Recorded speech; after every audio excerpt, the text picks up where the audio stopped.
ओम नमो भगवते वासुदेवाय नमः। नमस्कार दोस्तों, आपको आपकी अपनी YouTube चैनल भक्ति गाथा 1.7 में हार्दिक स्वागत है। तो दोस्तों और बहनों, आज हम सुनेंगे आषाढ़ माह में पड़ने वाली देवशयनी एकादशी की व्रत कथा। देवशयनी एकादशी एक ऐसी कथा है जिसको सुनने से आपकी सभी मनोकामनाएं पूर्ण होती है और भगवान विष्णु की आशीर्वाद मिलता है। जो भी व्यक्ति इस कथा को सुनता है तथा सुनाता है, उसके सभी मनोकामनाएं भगवान विष्णु पूर्ण करते हैं और उसकी सभी पापों का नाश करते हैं। तो आइए इस कथा को हम सुनते हैं। देवशयनी एकादशी प्रधा आषाढ़ शुक्ल एकादशी व्रत कथा समस्त पापों का नाश करती है। प्रधा एकादशी भी इसे कहा जाता है। देवशयनी एकादशी या प्रधा एकादशी भी कहा जाता है। धर्मराज युधिष्ठिर ने कहा, हे केशव, आषाढ़ शुक्ल एकादशी का क्या नाम है? इस व्रत को करने की विधि क्या है और किस देवता का पूजन किया जाता है? श्री कृष्ण कहने लगे कि हे युधिष्ठिर, जिस कथा को ब्रह्मा जी ने नारद जी से कहा था वही मैं तुमसे कहता हूँ। एक समय नारद जी ने ब्रह्मा जी से यही प्रश्न किया था। तब ब्रह्मा जी ने उत्तर दिया कि हे नारद, तुमने कलयुगी जीवों के उद्धार के लिए बहुत उत्तम प्रश्न किया है, क्योंकि देवशयनी एकादशी का व्रत सब व्रतों में से उत्तम है। इस व्रत से समस्त पाप नष्ट हो जाते हैं और जो मनुष्य इस व्रत को नहीं करते वह नरकगामी होते हैं। इस व्रत के करने से भगवान विष्णु प्रसन्न होते हैं। इस एकादशी का नाम प्रधा है। अब मैं तुमसे एक पौराणिक कथा कहता हूँ, तुम मन लगाकर सुनो। सूर्यवंश में मंधाता नाम का एक चक्रवर्ती राजा हुआ है, जो सत्यवादी और महान प्रतापी था। वह अपनी प्रजा का पुत्र की भांति पालन किया करता था। उसकी सारी प्रजा धन्य धान से भरपूर और सुखी थी। उसके राज्य में कभी भी अकाल नहीं पड़ता था। एक समय उस राजा के राज्य में 3 वर्ष तक वर्षा नहीं हुई और अकाल पड़ गया। प्रजा अन्न की कमी के कारण अत्यंत दुखी हो गई। अन्न के न होने से राज्य में यज्ञ आदि भी बंद हो गए। एक दिन प्रजा राजा के पास जाकर कहने लगे कि हे राजा, सारी प्रजा त्राही त्राही पुकार रही है, क्योंकि समस्त विश्व की सृष्टि का कारण वर्षा है। वर्षा के अभाव से अकाल पड़ गया है और अकाल से प्रजा मर रही है।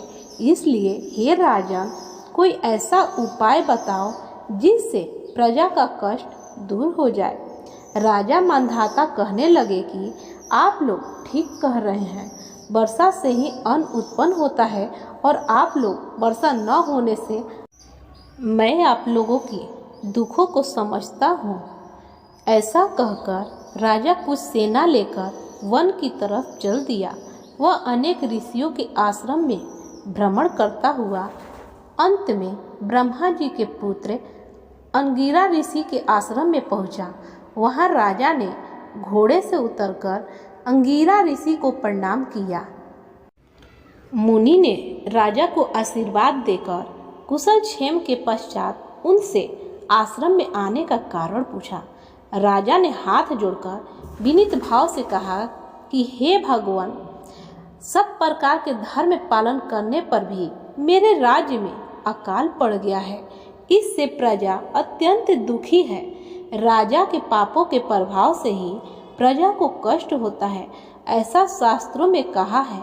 जब मैं धर्मानुसार राज्य करता हूँ तो मेरे राज्य में अकाल कैसे पड़ गया, इसके कारण का पता मुझको अभी तक नहीं चल सका।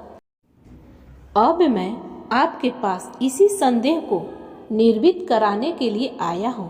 कृपा करके मेरे इस संदेह को दूर कीजिए। साथ ही प्रजा के कष्ट को दूर करने का कोई उपाय बताइए। इतनी बात सुनकर ऋषि कहने लगे कि हे राजन, यह सतयुग सब योगों में से उत्तम है। इसमें धर्म के चारों चरण सम्मिलित हैं, अर्थात इस योग में धर्म की सबसे अधिक उन्नति है। लोग ब्रह्मा की उपासना करते हैं और केवल ब्राह्मणों को ही वेद पढ़ने का अधिकार है। ब्राह्मण की तपस्या करने का अधिकार रख सकते हैं, परंतु आपके राज्य में एक क्षुद्र तपस्या कर रहा है। इसी दोष के कारण आपके राज्य में वर्षा नहीं हो रही है। इसलिए यदि आप प्रजा का भला चाहते हैं तो ब्राह्मण ही तपस्या करने का अधिकार रख सकते हैं, परंतु आपके राज्य में एक क्षुद्र तपस्या कर रहा है। इसी दोष के कारण आपके राज्य में वर्षा नहीं हो रही है।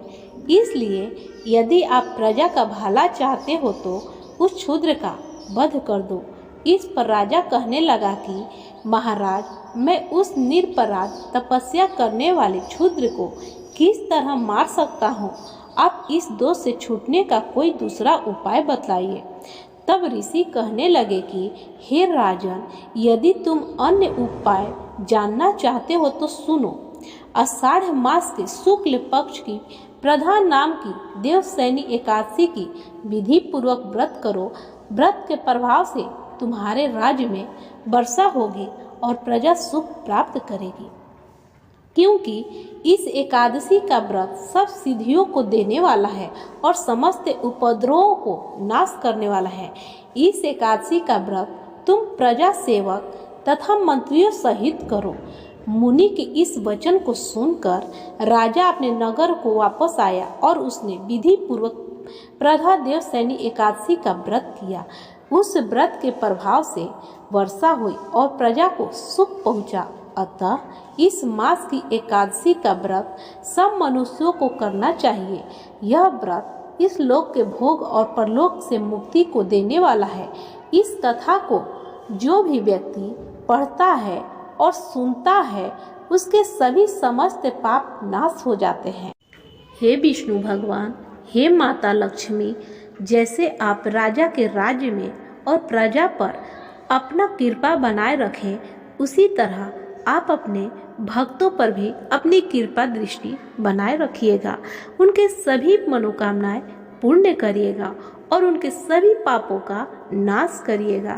हे विष्णु भगवान, हे माता लक्ष्मी जगजननी, आप अपनी कृपा बनाए रखिएगा। जो भी इस कथा को सुने या पढ़े, उसकी सभी मनोकामनाएं पूर्ण करिएगा। तो प्रेम से बोलिए ओम नमो भगवते वासुदेवाय नमः। दोस्तों और बहनों, बता दें कि चतुर्मास आषाढ़ के महीने की शुक्ल पक्ष की एकादशी को प्रारंभ होता है। ये कार्तिक माह की शुक्ल पक्ष की एकादशी को समाप्त होगा। आषाढ़ माह की शुक्ल पक्ष की एकादशी को हरिशयनी एकादशी या देवशयनी एकादशी के नाम से जाना जाता है, जो कि इस बार 10 जुलाई को है। चतुर्मास का प्रारंभ आषाढ़ माह के शुक्ल पक्ष की एकादशी तिथि से होता है। चतुर्मास को चौमासा भी कहते हैं। चतुर्मास यानी सावन, भाद्रपद, आश्विन और कार्तिक के ये 4 माह कोई शुभ कार्य नहीं होते, क्योंकि इन 4 माह में भगवान विष्णु योग निद्रा में होते हैं। आषाढ़ शुक्ल एकादशी यानी देवशयनी एकादशी से भगवान विष्णु समेत सभी देव शयन करने चले जाते हैं। इस 4 माह में केवल शिव परिवार की पूजा होती है। भगवान विष्णु की जगह भगवान शिव 4 माह के लिए सृष्टि के पालनहार का कार्य संभालते हैं। देव उठनी एकादशी पर जब श्री हरि विष्णु समेत सभी देव योग निद्रा से बाहर आते हैं तो फिर से मांगलिक कार्य प्रारंभ हो जाते हैं। ऐसे में चलिए जानते हैं चतुर्मास का सही अर्थ। चतुर्मास का प्रारंभ 10 जुलाई दिन रविवार देवशयनी एकादशी से शुरू है। चतुर्मास का समापन 4 नवंबर दिन शुक्रवार देव उठनी एकादशी पर समापन होता है। चतुर्मास का अर्थ चतुर्मास यानी 4 माह। वे 4 माह जिनमें भगवान विष्णु योग निद्रा में चले जाते हैं। चतुर्मास में आषाढ़ माह की 5 तिथियां चतुर्मास में शामिल होती है, जबकि कार्तिक मास के शुक्ल पक्ष की एकादशी के बाद से 4 तिथियां इसमें शामिल नहीं होती हैं। चतुर्मास के दौरान भगवान विष्णु योग निद्रा में चले जाते हैं, इसलिए इस 4 महीनों में भगवान शिव ही जागृत रहते हैं और उनकी पूजा विधिवत तरीके से करना शुभ माना जाता है। इसी कारण इसी माह में भगवान शिव की प्रिय माह सावन यानी सावन भी पड़ता है। चतुर्मास के दौरान ब्रह्मचर्य का पालन अवश्य करना चाहिए, क्योंकि इन महीनों में तामसिक प्रवृत्तियां सबसे ज़्यादा बढ़ जाती है, जो व्यक्ति को गलत रास्ते में ले जाने का पूरा प्रयास करती है। देवशयनी एकादशी की शुभ मुहूर्त।